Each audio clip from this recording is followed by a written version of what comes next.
One day, James had to wait at Edward's station until Edward and his train came in. This made him cross. "Late again!" he shouted. Edward laughed and James fumed away. "Edward is impossible," he grumbled to the others.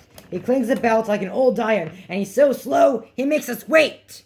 Thomas and Percy were cross. "Old iron!" they snorted. "Slow! Why, Edward can beat you in a race any day." "Really?" said James hopefully. "I should like to see him do it." One day, James's driver did not feel well when he came to work. "I'll manage," he said.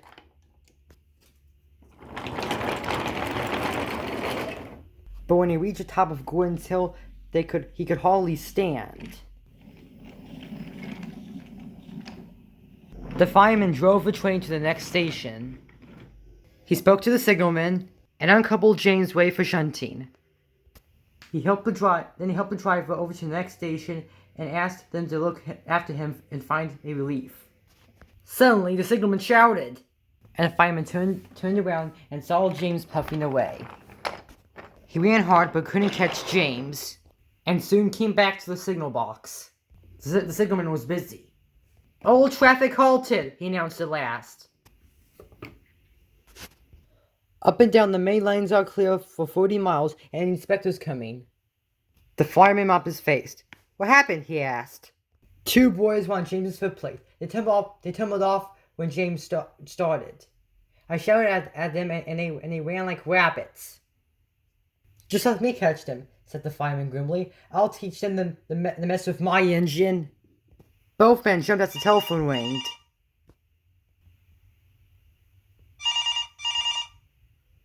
"Yes," answered the signalman. He's here. Yep. I'll tell them." "The inspector's coming at once with an Edward. He wants to shove his pole in a coil of wire rope." "What for?" wondered the fireman. "Serves me, but you better get them quickly." The fireman was ready and waiting when Edward arrived. The inspector saw the pole and the rope. "Good man," he said. "Jump in." We'll catch him, puffed Edward, crossing up the line in pursuit. James was laughing as he left the yard. What a luck, he chuckled to himself. Presently, he missed his driver's hand on the regulator, and then he realized that there was no one in his cab. "What should I do? I can't stop! Help! We're coming! Edward was painted behind with every ounce of steam he had. With a great effort, he caught up and crept alongside, slowly gaining tail until the smoke box was level with James's buffer beam. "Steady, Edward." The inspector stood on Edward's front, holding a noose of rope in the crook of a shunter's pole. He was trying to slip it over James's buffer. The engine swayed and lurched. He tried again and again. More than once he nearly fell, but just saved himself. At last, "Got him!" he shouted, and he pulled the noose tight and came back to climb to safety. Gently breaking as to not to snap the rope, Edward's driver checked the engine speed, and James's fireman scrambled across him to hit controls. "So, the old iron cart after all," chuckled Edward. "I'm sorry," whispered James. "Thank you for saving me." That's all right.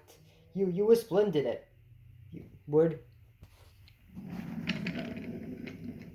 The Fat Controller was waiting and thanked the men warmly. "A fine piece of work," he said. "James, you can rest and take your train." "I'm proud of you, Edward. You shall go to the works to have your worn parts mended." "Oh, thank you, sir," said Edward happily. "It will be lovely not to clank." The two naughty boys were then soon caught by the police, and the fathers whopped them soundly. They were forbidden to watch the trains until they could be trusted. James' driver soon got well in the hospital, and now he's back at work. James missed him very much, but he missed Edward more, and you'll be glad to know that when Edward came home the other day, James and the other engines gave him a tremendous welcome. The Fat Controller thinks he'll be deaf for weeks.